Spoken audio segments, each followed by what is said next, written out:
May powerful stain-away enzymes na malupit sa dunit mancha. At di masakit sa kamay. Isang laban lang yan. Hello, pahinga! Hello, pride for blue. ACS. Tanggaling-galing mo! Smart dishwashing paste ko.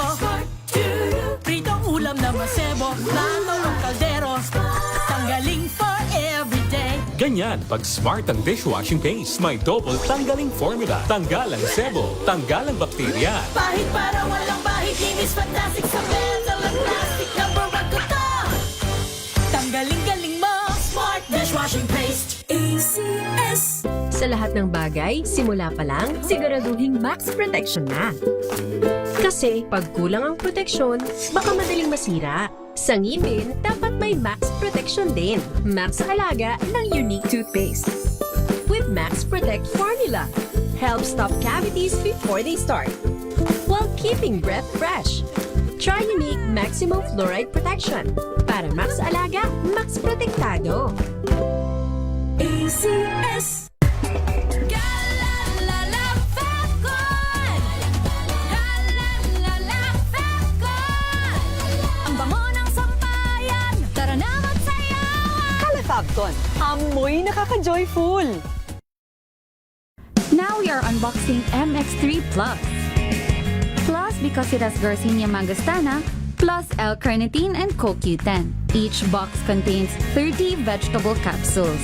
And you can get them in leading drugstores nationwide and online in Shopee, Lazada, and mx3ph.com.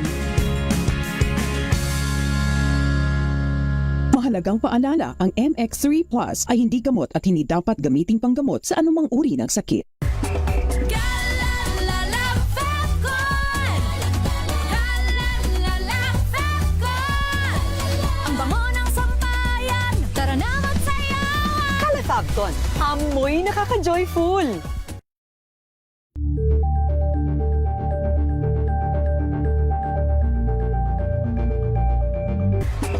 Galalala Falcon. Galalala Falcon. Ang bango ng sampayan! Tara na magsayawan. Calafabcon, amoy nakaka-joyful!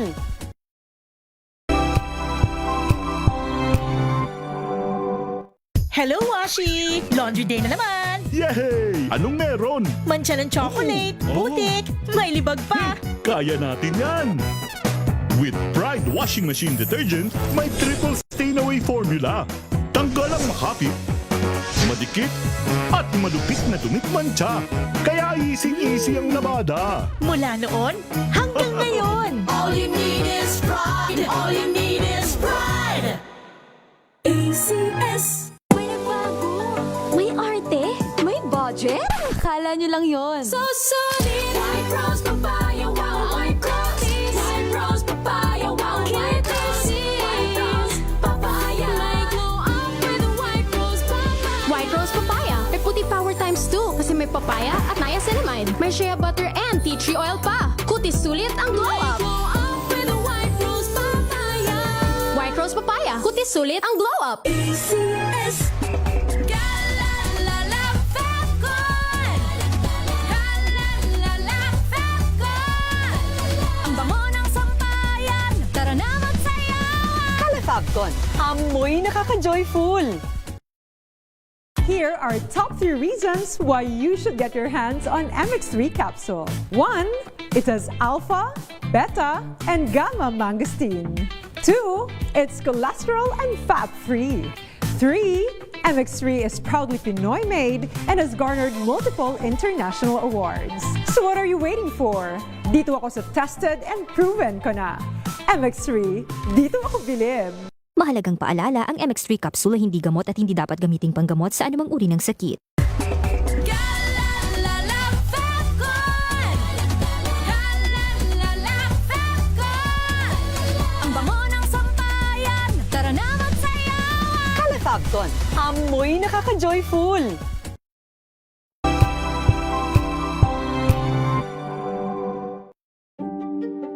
Buklatin ang mga pahina. Pakinggan ang boses ng lipunan. tunghayan ang mga issue mula sa ibang katayuan. Nakakalungkot kasi deserve ba namin ng ganito? Na hindi nila alam kung ano talaga yung kanilang mga karapatan. Yung gobyerno, tinulungan nila yung kanilang magsasaka. Pinapatahimik tayong lahat using various laws. Through education, kayang-kaya nating baguhin yung ganitong klaseng pag-iisip. Isang kwento, iba't ibang anggulo. Dito, sa Point of View.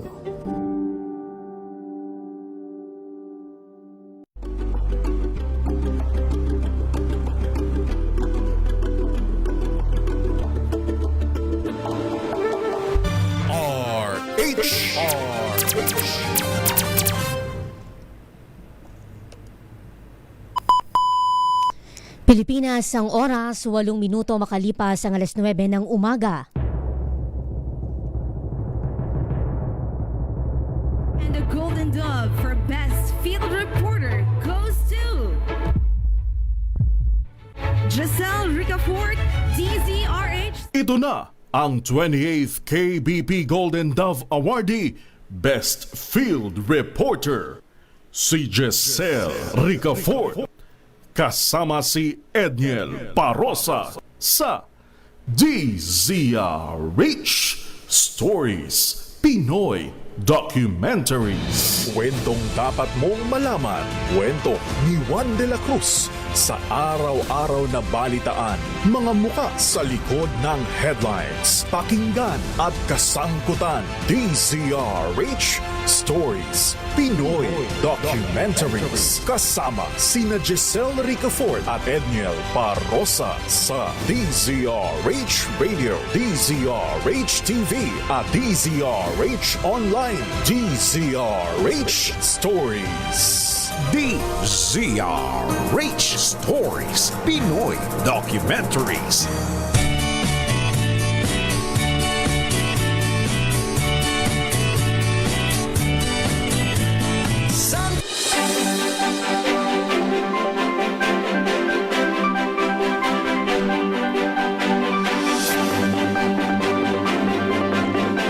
Sa Hulyo 6 nahaharap ang sambayan ng Pilipino, ang Pilipinas sa isang mahalagang yugto ng demokratikong kasaysayan. Ang paglilitis, ang impeachment trial laban kay Vice President Sara Duterte. Ngayon, bakit ba mahalaga na ito ay tunghayan, bantayan, malaan ng bawat Juan de la Cruz? Sapagkat ito ay hindi lamang simpleng tunggalian ng mga kulay sa politika, ng mga kampo sa politika. Ito ay pagsubok sa ating mga konstitusyon, doon sa kakayahan ng ating konstitusyon na panagutin kahit pa yung pinakamataas na opisyal ng pamahalaan.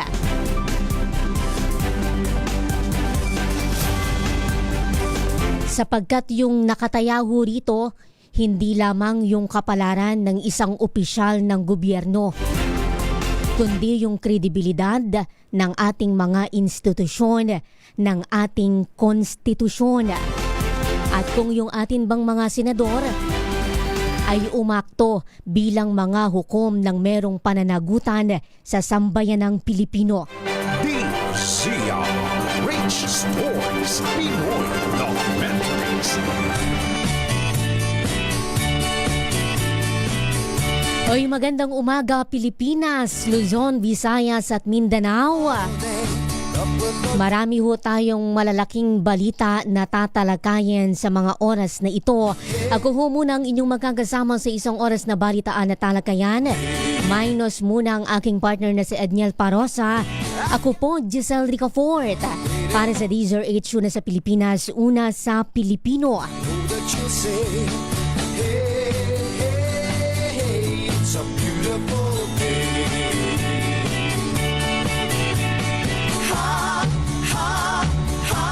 81% ng mga kababayan natin yung may alinlangan, yun hong skeptical nang tanungin kung naniniwala ba sila na kung ang atin bang mga senador ay magdedesisyon doon sa impeachment laban kay VP Sara nang nakabatay sa ebidensya imbes na sa mga political consideration. Iyan ho ay nakabatay doon sa recent survey ng Okta Research na isinagawa ho nitong April 20 hanggang 24 kung saan ang respondent ho ay 1,200 nating mga kababayan. We'll drive on and follow the sun, making Sunday go on and on. Hey, hey, hey, it's a beautiful day. Marami hong tanong kung simula ho dito sa proseso ng paglilitis kay BP Sara Duterte hanggang sa mismong impeachment trial ho, paglarga ng impeachment trial sa darating ho na July 6. At kung sakali na siya ho ay makonvict, ano na yung mga susunod na mangyayari.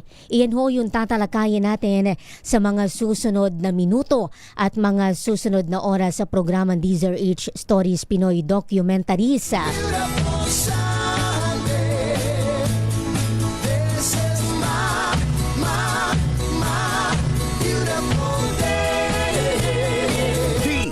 DZRH Stories Pinoy Documentaries. Marami pa ho tayong ibang mga issue, ibang mga kaganapan na tatalakayin at babantayan sa mga oras na ito. Mamaya ho, meron ho tayong magkakapanayaman mula ho sa National Capital Region Police Office.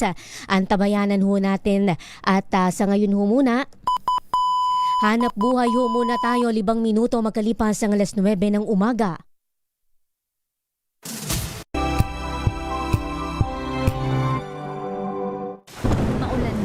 No worries na amoy kulob ang damit. Charm Fabcon, bangong kumakabloom, tanggal amoy kulob sa bango ng Charm. Kaya gamit ko, Charm Fabcon with Bloom Fresh Technology. Kills 99.9% of kulob-causing bacteria.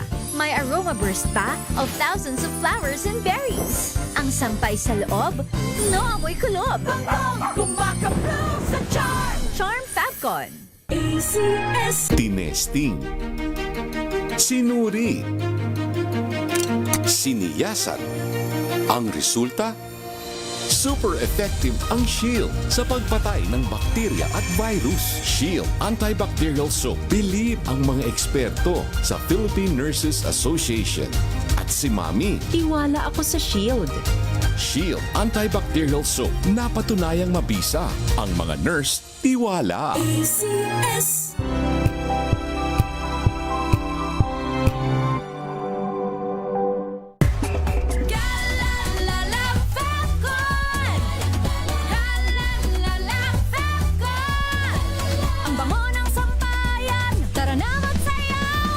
Fabcon, amoy nakaka-joyful.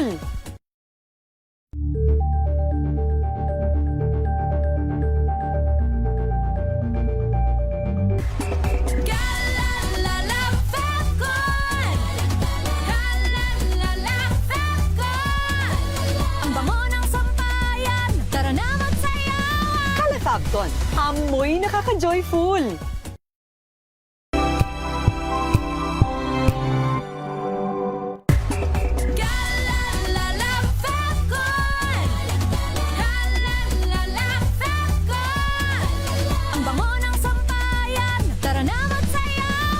Fabcon, amoy nakaka-joyful.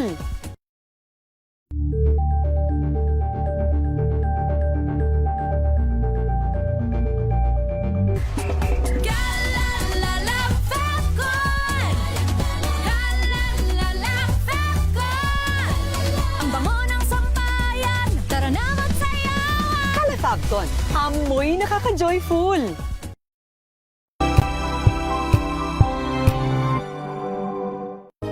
Na ang gandingan para sa kalikasan.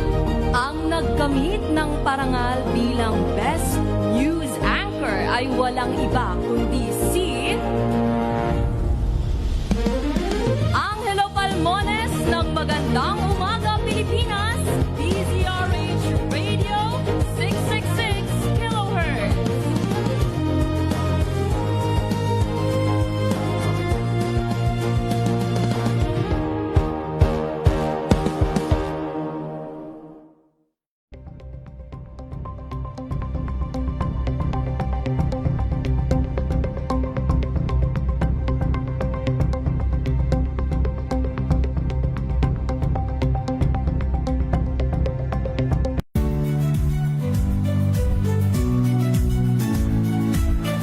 Magandang araw mga kaibigan. Ito po ang inyong balerina ng bayan, si Lisa Makuhay Lizalde, na nag-aanyaya sa inyong samahan kami at ang aming mga espesyal na panauhin para sa kalahating oras ng masayang kwentuhan sa aming programang Art to Art, kung saan ang usapang sining at kultura ay para sa lahat.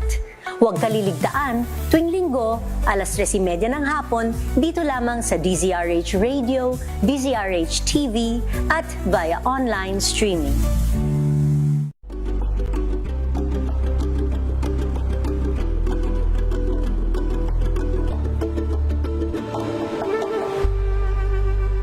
We've got you covered. From the hottest hits, exclusive interviews, kilig to the bones fan meet experience, and hataw performances of your favorite stars. Saturdays, 12 noon, dito lang sa DZRH TV.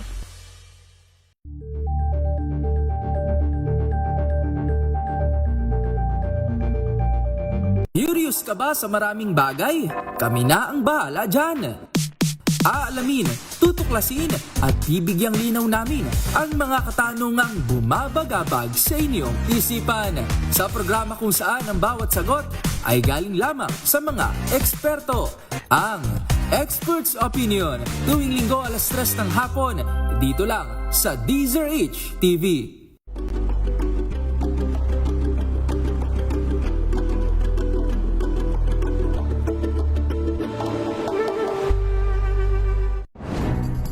Good vibes ang hanap mo?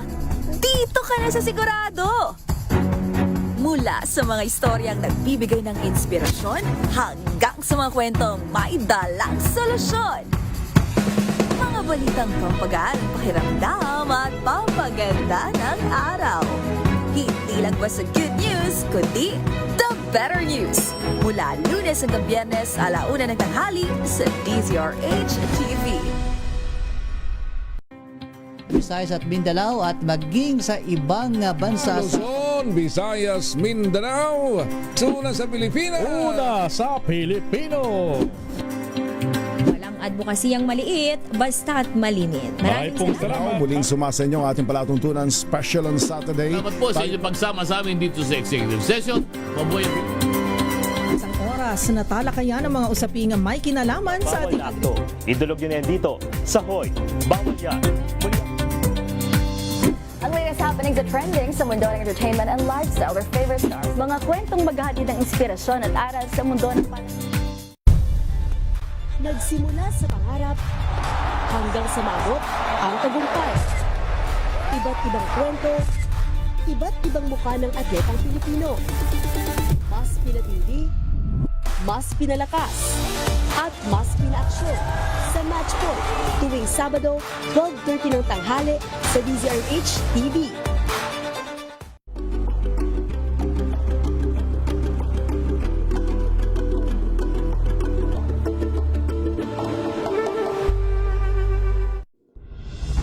Tuloy-tuloy ang pagtulong, tuloy-tuloy ang pagseserbisyo at tuloy-tuloy ang balitaan kasama si May Binauhan sa Operation Tulong mula Lunes hanggang Biyernes.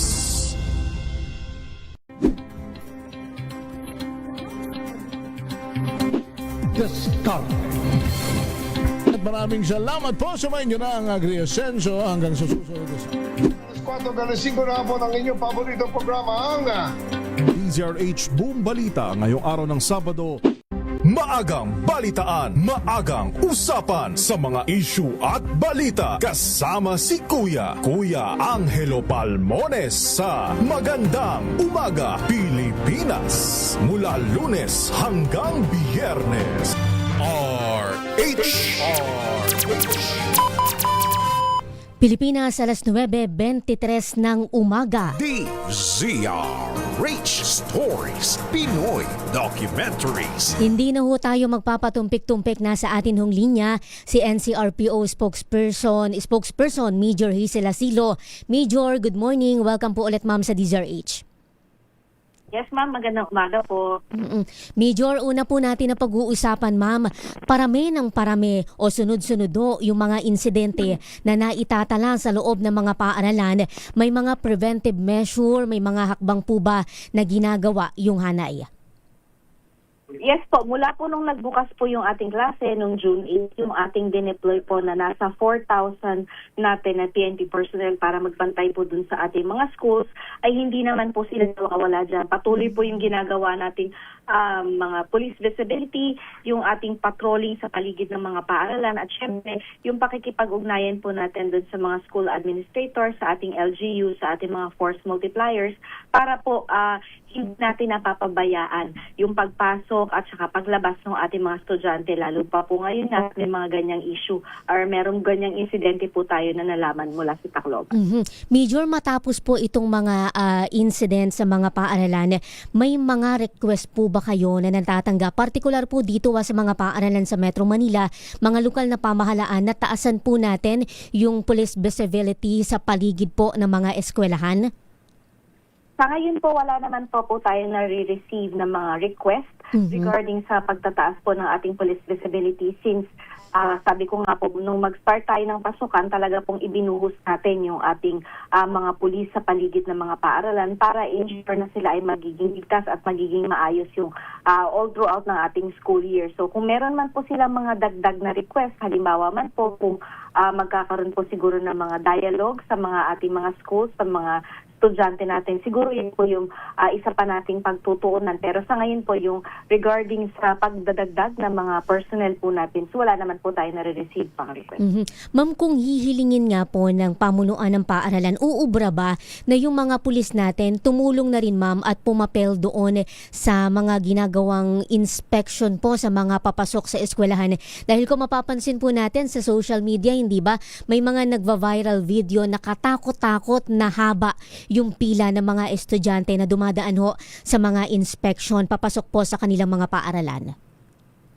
Maaari naman po nating pagbigyan yung mga request na ganyan, pero siyempre po mas maganda po siguro kung hindi yung manual na inspection ang gagawin natin. Siguro tutulungan natin sila kung paano sila makaka-acquire or with the help of LGU yung ating mga pagkakaroon ng mga metal detectors para po mas mabilis yung pag-check ng mga gamit katulad po ng mga ginagawa sa mga malls para maiwasan na rin po natin yung mahabang pila na magiging abala hindi lamang po dun sa mga estudyante, maging dun sa mga nasa labas po ng paaralan na maaari pong mag-abala dahil dun sa pila na kine-create ng ating pag-check ng mga gamit.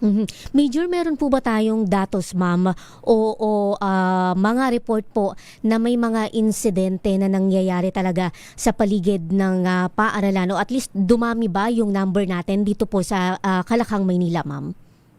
Dito naman po sa atin sa NCR, wala naman pa po tayong mga reported incidents sa palibot po ng paaralan. Although meron tayong mga incidents na ang ating mga victims ay mga estudyante, pero hindi naman po sila school-related o hindi naman po sa kapwa estudyante yung kanilang mga nakakasangkutan ng mga incidents. Kami naman po dito ay nagmo-monitor para po magkaroon po tayo agad ng intervention kung meron man po tayo na kahit isa man po na report na marireceive regarding po sa mga violence na kinakasangkutan ng ating mga estudyante. Major, lundag lang po ako sa kasalukuyang nangyayari na pagtitipon doon po sa Quezon City. Ano, ma'am, yung latag ng security ng NCRPO sa area? Para po dyan sa ating magaganap na White Ribbon Rally, mamayang 2:00, meron po tayong ilagay na nasa 1,065 dyan po sa area ng People Power Monument. Meron po tayong kabuuan na 9,602 para sa buong Metro Manila. So ikakalat po natin yan sa iba't ibang identified rally sites natin. Kasama na din po dyan yung ating reserve force na agad po nating ipapadala kung sakali man po na kulangin or kailangan ng dagdag na puwersa doon sa mga areas na pinaglagyan po natin ng ating mga CDM contingent. Yung mga organizer po, Major, ay nakaselyo ba sila ng permit, ma'am, sa lokal na pamahalaan o nakipag-coordinate po ba sila sa hanay?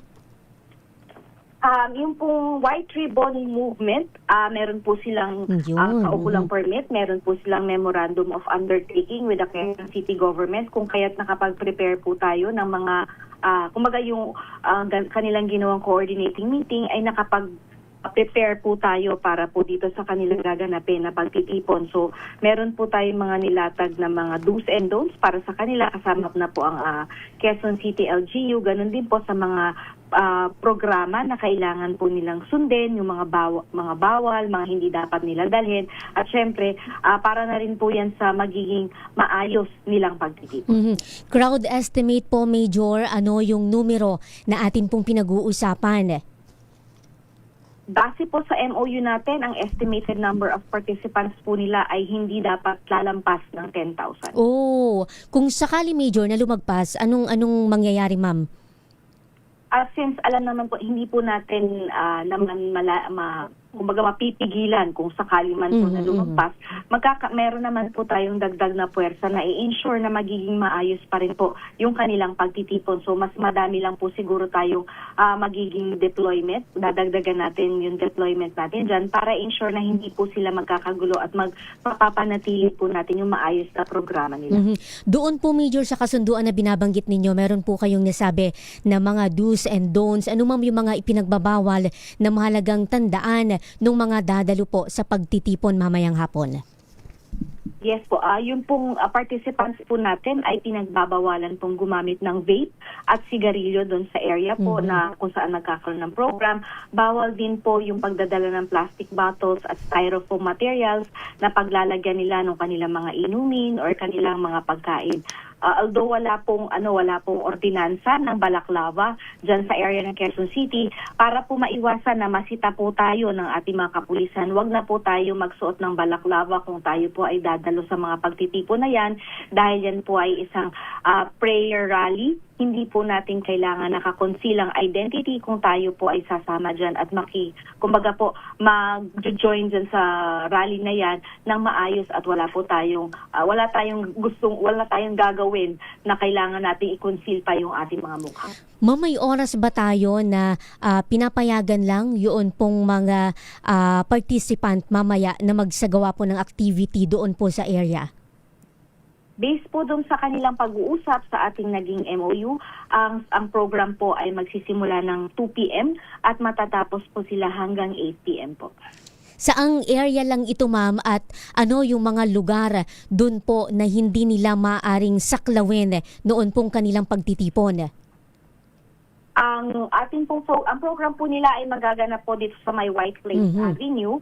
Tapos po ang kanilang magiging drop-off po ay ang napagkasunduan po natin ay dito sa may area ng Katipunan Avenue at Temple Drive. So, dyan po sila pwedeng mag-drop off at mag-park ng kanilang mga sasakyan. So, yung ating program gaganapin po sa White Plains Avenue hanggang Temple Drive po. Punta naman po ako, Major. Iwanan ko po yung prayer rally mamaya sa Quezon City. Puntahan po natin, Major, yung nalalapit na impeachment trial paglilitis kay VP Sara Duterte. I understand, ma'am, na kayo yung nakatoka, hindi po ba sa labas po nitong mataas na kapulungan? Ano, ma'am, yung magiging security posture ng hanay sa paligid po ng Senado pagdating po pagpatak ng July 6? Nananatili pong naka-heighten yung security posture ng NCRPO sa paligid ng Senado. Bilang bahagi po ng ating ginagawang deployment, meron po tayong 240 personnel na nakatalaga po dyan sa Senado, sa labas ng Senado, para po matiyak ang seguridad ng mga opisyal, empleyado at mga resource person. Ganun din po yung ating mga kababayan na maliligaw lamang po or mapupunta lamang po dyan sa area. So yung pong ating deployment na yan ay magdidepende po sa mga susunod na araw kung meron po tayong mamomonitor na mga rallies or mga pagtitipon na kinakailangan po natin na dadagdagan pa natin yung ating deployed personnel. Major, meron po ba tayong namomonitor na mga banta po kahit doon sa labas ng Senate? Ganito nga po na mataas yung emosyon ng mga kababayan natin, partikular po yung mga taga-suporta ng iba't ibang panig po kampo sa politika. Sa Sa kasalukuyan po, wala po tayong validated threat laban sa Senado or sa mga dadalo po dito sa impeachment proceedings. Pero yung ating po, syempre patuloy pa rin po yung ating ginagawang intelligence monitoring at validation para po lahat ng information ay magagamit po natin para sa karagdagang security measures kung kinakailangan. Yung mismong liderato, Major, ng chamber nitong Senate po, meron ba sila ma'am na formal na request po sa NCRPO para po doon sa security assistance come July 6? Sa ngayon po, wala pa po kaming nare-receive na formal request from the Senate kung regarding po dun sa ating security preparation para po sa nalalapit na impeachment proceedings. Pero kami naman po ay naghihintay lamang kung sakali man tap kami or mag-request po sila ng karagdagang tao na para po dyan sa nalalapit na proceedings na yan. Inaasahan, Major, malalaki yung mga pagtitipon sa paligid ng Senado. Ano ma'am yung magiging latag ng ating crowd management plan? Naka-ready naman po ang NCRPO. Meron po tayong crowd management plan na nakabatay sa ating police operational procedures kung saan ang pangunahing prinsipyo po is ang ating maximum tolerance, ang paggalang sa karapatang pantao, ang ating pagpapatupad po ng police operational procedure. So, nagdidepende po ang ating galaw, ang ating deployment ng ating mga personnel sa kung ano man po yung mga information na nakakalap natin daily at dito po tayo magbabatay kung ano po yung ating magiging deployment come ito pong araw ng impeachment. Heightened alert po tayo, Major, parang second week yata ito ng May nagsimula. Posible ba ma'am o ano yung magti-trigger para itaas po natin sa full alert yung hanay sa labas po ng Senate? Sa ngayon po, ang buong NCRPO po ay naka full alert status para po dito sa ating gaganapin na White Ribbon Rally. So, wala naman po tayo nakikita na reason kung bakit magtataas tayo ng full alert para lamang po dito sa magaganap na impeachment proceedings. Pero syempre po, depende pa rin po yan sa ating mga makakalap na sa ating intelligence monitoring. Ma'am, ikatlong beses pa lang na magkakaroon ng impeachment trial sa kasaysayan kung hindi ako nagkakamali. May latag ba tayo, ma'am, ng special security measures? Meron po tayong ilalatag na security plan para po dyan sa magaganap na impeachment proceedings. Bilang paghahanda po natin, meron po mas paiigtingin po natin yung police visibility, yung ating intelligence monitoring, yung traffic management at syempre yung area security. Pagdating naman po dun sa access control, nasa pamunuan po yan ng Senate. At kami naman po sa NCRPO ay nakahanda na mag-augment at magbigay ng karagdagang personnel kung kinakailangan palawakin po yung deployment, hindi lamang po sa labas ng Senate. Bali, Major, tama yung intindi ko, special security measures ito, ma'am, bilang hindi regular yung latag natin ng seguridad dyan sa susunod ba na linggo? Sa ngayon po, hindi naman po natin matuturing na special. Okay. Yung pong ginagawa natin sa labas ng Senate is proactive po na security measure natin para po in case na magkaroon ng mga biglaang rally or mga biglang dagsa na mga rallyista natin, ang mga protesters, ay nakahanda naman po yung NCRPO dahil hindi naman natin po gusto na maabala, hindi lamang po yung nandun sa loob ng Senado, kundi yung buhay ng mga nandun sa labas ng Senado, yung mga na dumaraan doon nating mga kababayan. Alright, Major, nasa inyo po ma'am yung pagkakataon para magbigay ng mensahe sa ating mga kababayan. Gayon din kung meron pa kayo ma'am na gustong sabihin at hindi po nabanggit sa atin pong panayam. Paalala lamang po dun sa mga dadalo sa ating White Ribbon Rally, tayo po ay makiisa sa pagpapanatili ng isang mapayapa at maayos na aktibidad. Kung sasama po tayo, panatilihin po natin ang disiplina, sumunod po tayo sa mga itinakdang alituntunin at siguraduhin po natin na tayo po ay able po tayo na pumunta doon, maayos po yung ating kalagayan para po alam naman po natin na pabago-bago ang panahon para hindi po tayo magkasakit. At syempre yung mga hindi natin kailangan dalhin at mga kailangan nating isaalang-alang sa ating pagpunta doon ay gawin po natin para hindi po naman maging hindi maabala yung ating pagpunta doon or hindi po maging cause po ng ating health. Si Major Hazel Asilo, ang tagapagsalita po ng National Capital Region Police Office. Maraming salamat po, Major. Happy Sunday, ma'am. Maraming salamat po. Good morning. DZRH Stories, Pinoy Documentaries.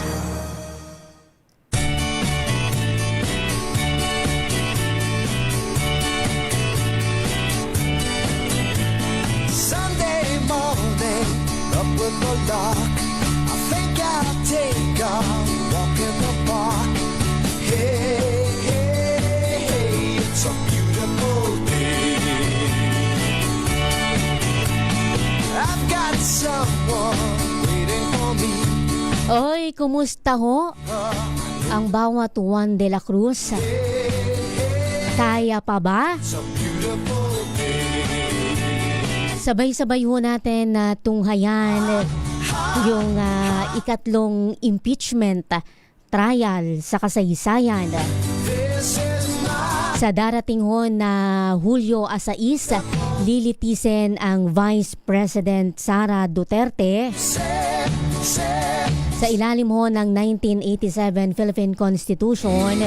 Ang mga government official po na maaaring ma-impeach ang Pangulo, Vice Presidente, mga miyembro ho ng Korte Suprema, Constitutional Commissions at yun hong Ombudsman. At yung mga grounds po niyan, yung mga posibleng maging batayan, impeachable offense kung tawagin.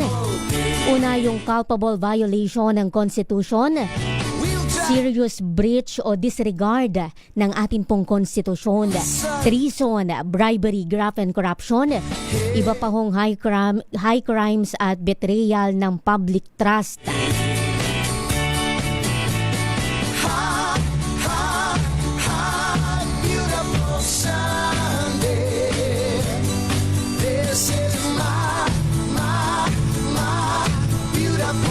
Para ho ma-convict sa impeachment ang pangalawang Pangulo, 2/3 po ng majority ng lahat ng senador ay kinakailangan nga ho para ma-convict at maalis sa pwesto ang VP Sara Duterte. At kapag nangyari ho yan, ang Pangulo ay magno-nominate ng kapalit ng Vice Presidente at kailangan niya naman na sumalang sa confirmation o pagbobotohan ho ng parehas na Kamara de Representantes at ng Senado. DZRH Stories, Pinoy Documentaries. Pilipinas, alas 9:41 ng umaga.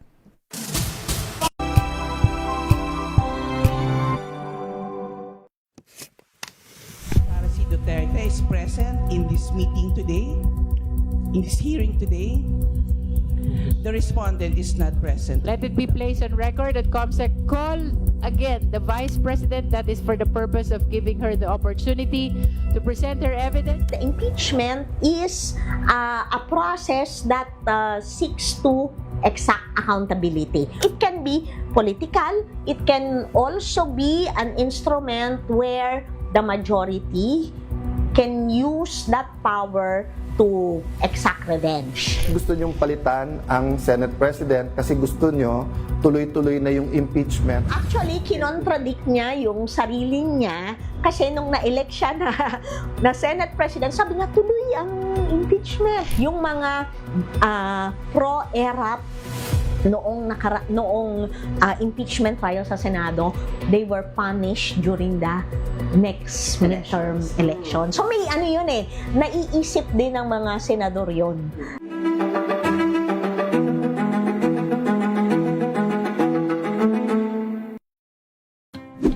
Sa lahat ng mga nanonood at nakikinig sa atin. Thank God it's Good evening, Metro at Mega Manila. Magandang gabi Pilipinas, Metro and Mega Manila. Nas extension sa DZRH at RHTV. Sa Sapul, Sabado. Gabi ng misteryo ngayon pong Sabado, ano po? Mga balitang gigising sa inyong umaga. Mga balitang kailangan mong malaman. Mapapakinggan sa ACS Balita sa 2x2. Kasama sina Anthony Taberna at Jerry Baha. Lunes hanggang Biyernes.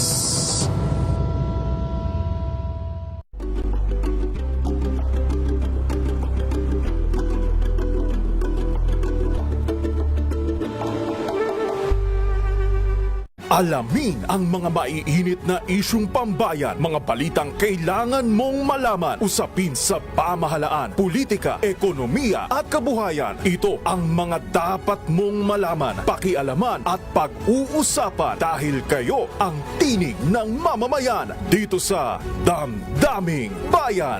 Live sa DZRH Radio, DZRH TV at DZRH Digital. Kasama sina Lakay, Deo Macalma at Elaine Apit. Araw-araw, Lunes hanggang Biyernes. Damdaming Bayan.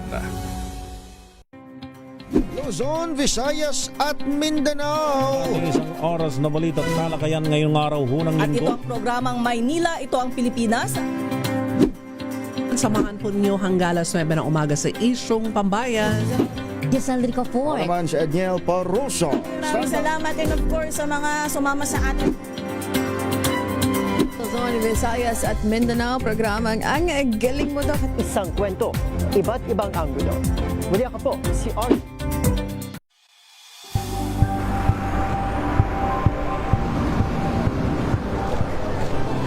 Ating mga eksperto dito lang sa Expert Opinion. Ito ang The Better News. TNDS, trending and Isang kwento, iba't ibang anggulo. Dito sa Point. Bawat pananagutan ating tatalakayin dito sa Hoy, Bawal Yan. Pilipino, dito lang sa DZRH. Match sa Modern Entertainment and Lifestyle. Ito ang NBC TV Network News. Una sa Pilipinas, una sa Pilipino.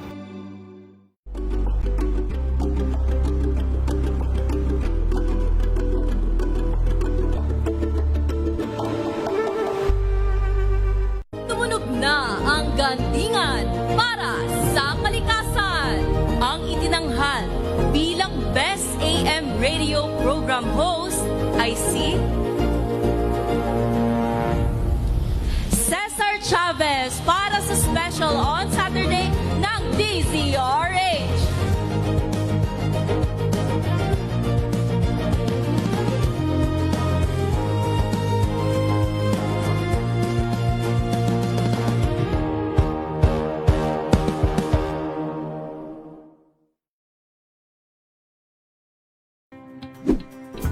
Check na araw mga health checkers. Ang mabuting balita ng ating Panginoon. Kasama pa rin ang ating mga eksperto. Ito po ang inyong balerina ng bayan, si Lisa Makuha Elizalde. Ito po ang Radio Henyo sa DZRH. Una po ng isang magandang hapon. Buklatin ang mga pahina. Pakinggan ang boses ng lipunan. Tunghayan ang mga issue mula sa ibang katayuan. Nakakalungkot kasi deserve ba namin ng ganito? Na hindi nila alam kung ano talaga yung kanilang mga karapatan. Yung gobyerno, tinulungan nila yung Pilipinas ang oras, alas 9:47 ng umaga. DZRH Stories, Pinoy Documentaries.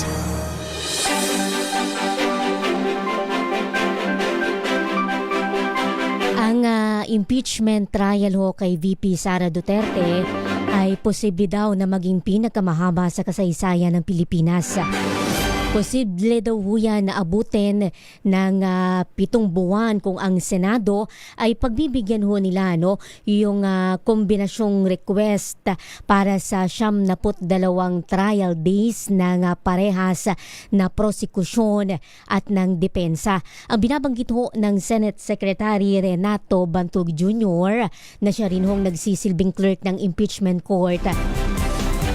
Humiling ho ang House Prosecution Panel ng 62 trial days habang ang legal team naman ng pangalawang Pangulo 30 araw yung kanila hong hinihiling.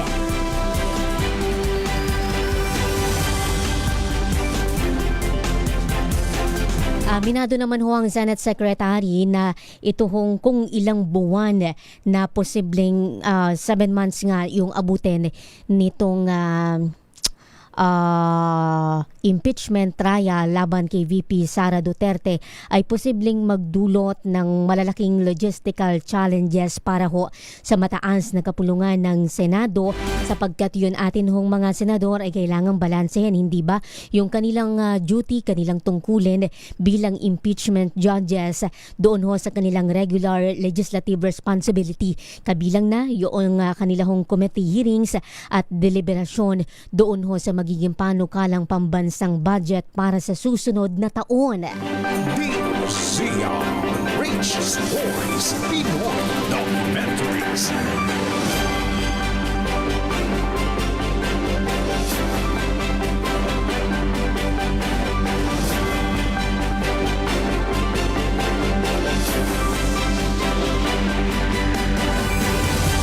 Marami ho tayo mga testigo na inaasahan na haharap po sa paglilitis, kabilang na dyan yung sinasabi nila na si Mary Grace Piatos, yung hong naging kainitan ng issue ng confidential funds kay BP Sara, o yun hong misuse ng 612.5 million pesos na confidential funds ng pangalawang Pangulo. Iyan ay kung merong Mary Grace Piatos na haharap. Pero kung hindi man, kung wala mang humarap na Mary Grace Piatos, yung pinag-uusapan nga, hindi ba? Iyon lang, magiging patunay din na wala talagang nag-exist na Mary Grace Piatos na isa doon sa mga lumagda sa confidential funds.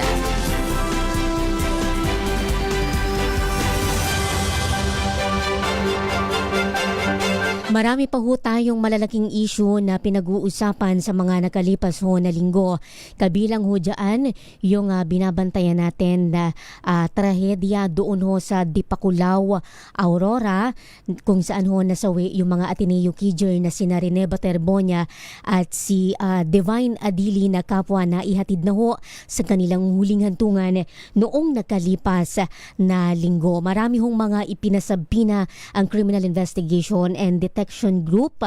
Siyempre, gayon din ang National Bureau of Investigation at ang CIDG meron ng mga inirekomenda na mga kakasuhan doon ho, kabilang ang resigned Ateneo coach na si Tab Baldwin na humarap din ho sa NBI.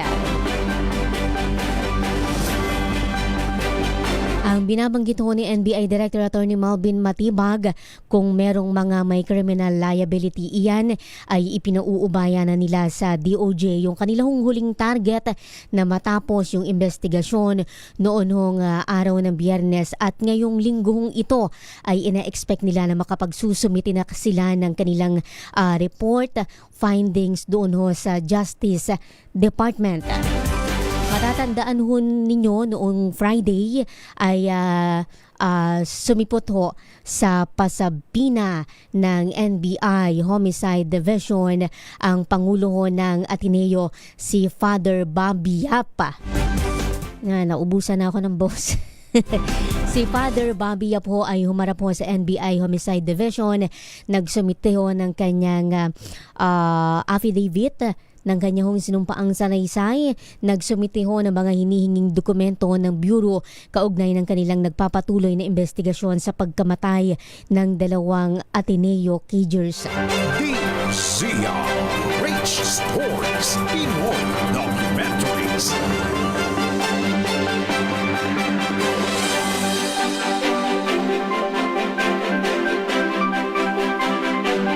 Oy, good morning. Happy Sunday sa lahat ho ng nanonood, nakikinig ho sa ating palatuntunan.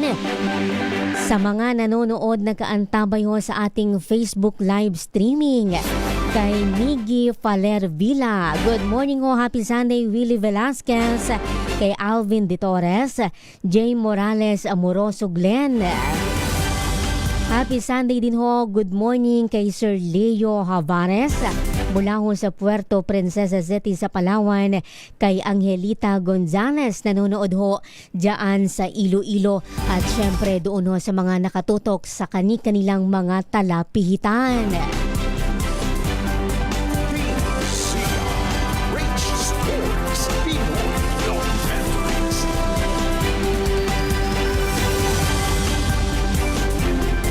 Sa kabila ho ng maraming bad news, hindi ba, na nararanasan at dumarating sa buhay ng bawat Juan de la Cruz, pag-anuhin na rin natin, pagdamutan na rin natin yung may mga good news na rin naman, hindi ba?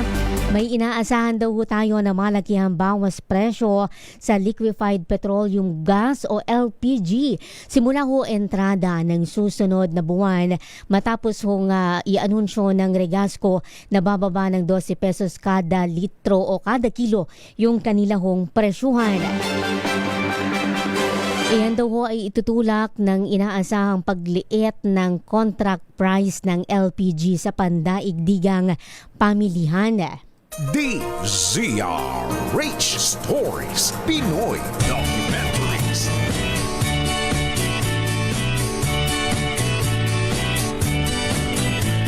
Sunday morning. Ito hong pinakamalaki na impeachment trial na atin hong inaabangan. Huwag ho nating kalimutan na tayo ho'y meron pang tinutugay-gayan. Meron ho tayong tinutuges na isang senador, si Senator si Senator Bato de la Rosa. Si Senator Bato de la Rosa ho ay patuloy ho yung manhunt operation ng ang atin hong mga otoridad ng National Bureau of Investigation na sa paniwala ho ni NBI Director Attorney Melvin Matibag ay nananatili ho sa bansa ang ICC wanted senator sapagkat mas liliit daw ho yung kanyang mundo kung siya ho ay magtatago sa ibang bansa sapagkat marami ho yung miyembro ng International Tribunal at marami ho yung mayroong commitment sa Interpol pero hanggang sa ngayon ay hindi pa rin ho naaaprubahan ng Interpol yung request ng gobyerno na mag-issue ng red notice laban ho sa senadora. Una na rin hong nilinaw ng NBI na hanggang sa mga oras ho na ito ay wala pang ini-issue na anumang arrest warrant laban ho kay Senator Dante Marcoleta sa kabila ho ng kanyang claim na siya ay posible raw na arestuhin sa isa man sa mga araw na ito. Dahil daw yan sa mga gawa-gawang kaso lamang sa kanya para siya ay patahimikin sa pagsasalita kabilang na yung issue ho, yung korupsyon sa flood control.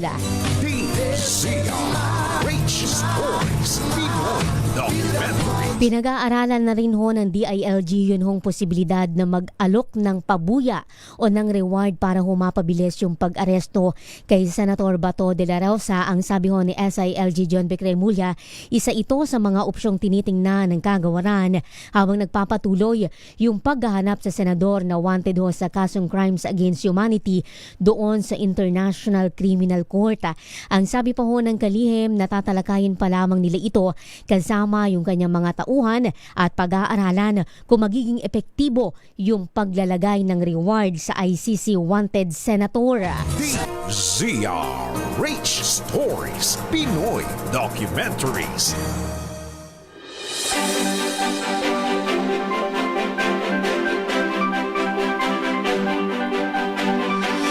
Oy, good morning din ho kay Rodaline Mijares Melano at kay Regina Otero. Ay sinasabi niya bukod daw kay Senator Bato de la Rosa, ang sabi ni Madam Regina, hindi pa rin daw mahanap-hanap ngayon ng ating mga authority si resigned si dating Congressman Elizalde Co. Ayan, bumibigay na naman yung boses ko, kakabalik lang. Marami po tayong hinahanap, hindi ba? Hindi lang ang Senator Bato de la Rosa, hindi lang ang resigned Congressman Saldico. Marami pa hong mga high-profile individual na tinutugay-gayan at hinahanap po ng ating mga otoridad. Naririyan si ang gaming tycoon na si Atong Ang. Oy, iyan na ho yung kabuuan. Sapagkat bumibigay na yung boses natin, iyan na ho yung kabuuan ng isang oras nating talakayan. Dito ho sa DZRH Stories Pinoy Documentaries, tayo ho ay muling magkarinigan sa susunod ho na linggo mula alas 9 ho ng umaga hanggang alas 10 ng umaga. At syempre ho, mamaya ang tabayanan ho ninyo Rapido Hato Balita Sunday edition, alas 12 huyan ng tanghali hanggang 1:00 ng hapon. DZRH Stories, Pinoy Documentaries. Sa ngalan ho ng ating mga naging kaagapay sa DZRH News Center, sa atin ho mga engineer sa Radiotech si Kuya Het Del Moro, sa atin ho mga engineer sa DZRH News Television. Ako naman po, Giselle Ricofort para sa DZRH Una sa Pilipinas, Una sa Pilipino. Pilipinas, ang oras 3 minuto bago ang alas 10 ng umaga.